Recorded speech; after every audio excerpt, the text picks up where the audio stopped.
এই মুহূর্তে অনশনে বসলাম, আমি এই মুহূর্তে অনশনে বসলাম, আমি এই মুহূর্তে অনশনে বসলাম। এই সরকারকে দৃশ্যমান পদক্ষেপ আমাদের সামনে তুলে ধরাতে হবে, নইলে আমি অনশন ভাঙব না, আমি আমাদের লড়াই চালিয়ে যাব, আমরা আমাদের লড়াই চালিয়ে যাব।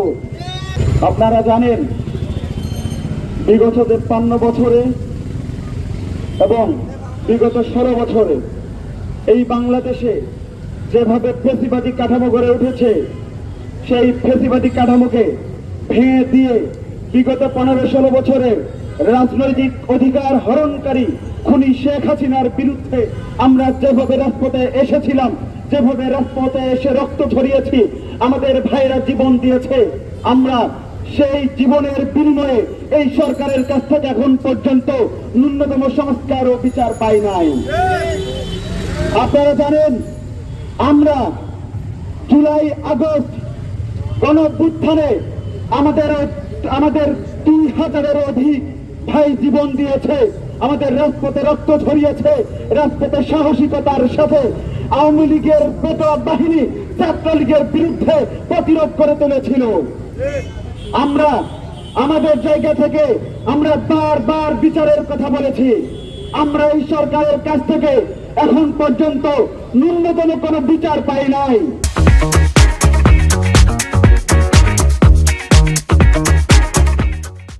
আমাদেরকে ৬ মাস পরেও এসে খুনি হাসিনার ফাঁসির দাবিতে, খুনি হাসিনার বিচারের দাবিতে, ছাত্রলীগের বিচারের দাবিতে, আওয়ামী লীগের বিচারের দাবিতে আমাদেরকে রাজপথে নামতে হয়। ভাইরা আমার, এখনো আমাদের মুক্ত এই আকাশে লাশের গন্ধ, রক্তের গন্ধ এখনো ভেসে বেড়ায়। আমরা এই রক্তের গন্ধ এখনো, এই আমাদের রাজপথে আমাদের ভাইদের শহীদের রক্ত এখনো শুকায় নাই। আমরা বারবার আমাদেরকে বিচারের দাবিতে রাজপথে আসতে হয়েছে, বারবার আমাদেরকে বিচারের দাবিতে আওয়াজ তুলতে হয়েছে, অথচ এই অন্তর্বর্তীকালীন সরকারকে বিচারের জন্য, সংস্কারের জন্যই তাদেরকে ক্ষমতায় বসানো হয়েছে। আমরা এখন পর্যন্ত কোনো বিচার পাই নাই, আমরা এখন পর্যন্ত কোনো দৃশ্যমান কোনো পদক্ষেপ দেখি নাই। আমি আমার ভাইদের সেই রক্তের সাথে দৃঢ় প্রতিজ্ঞ, আমি সেই ভাইদের জীবনের সাথে জীবনের দায়বদ্ধতা নিয়ে এই রাজপথে আবারও নামতে হয়েছে। আমি এই অন্তর্বর্তীকালীন সরকারকে উদাত্ত আহ্বান জানাচ্ছি, আপনি দ্রুত সময়ের মধ্যে দৃশ্যমান পদক্ষেপ নেন। আপনারা দেখেছেন আজকেও ছাত্রলীগ, যুবলীগের গুন্ডা বাহিনী আমাদের এই বীর চত্বরের মুখে, যে বীর চত্বরে ওয়াসিমের রক্ত, শান্তর রক্ত, ফারুকের রক্ত এখনো রাজপথে লেগে আছে, সেই রাজপথে খুনি ছাত্রলীগের হায়নারা আজকে আমাদের বিরুদ্ধে স্লোগান দিয়েছিল।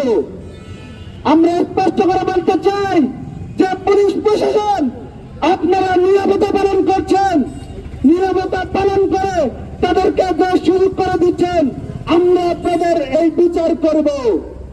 এবং পুলিশ প্রশাসনকে স্পষ্ট করে জানিয়ে দিতে চাই, আপনারা দ্রুত সময়ের মধ্যে কার্যকরী পদক্ষেপ গ্রহণ করেন।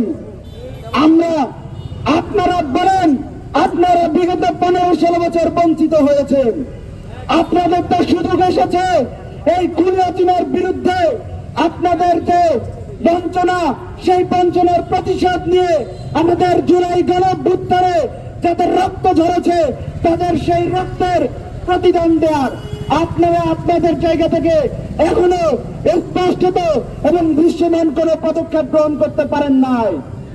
আমরা জানি, আমরা দেখতে পেয়েছি ক্যান্টনমেন্টে ৬২৬ জন নাকি ছিল, সেই ৬২৬ জন কিভাবে এদেশ থেকে পালিয়ে গেল আমরা এটা এখনো জানি না।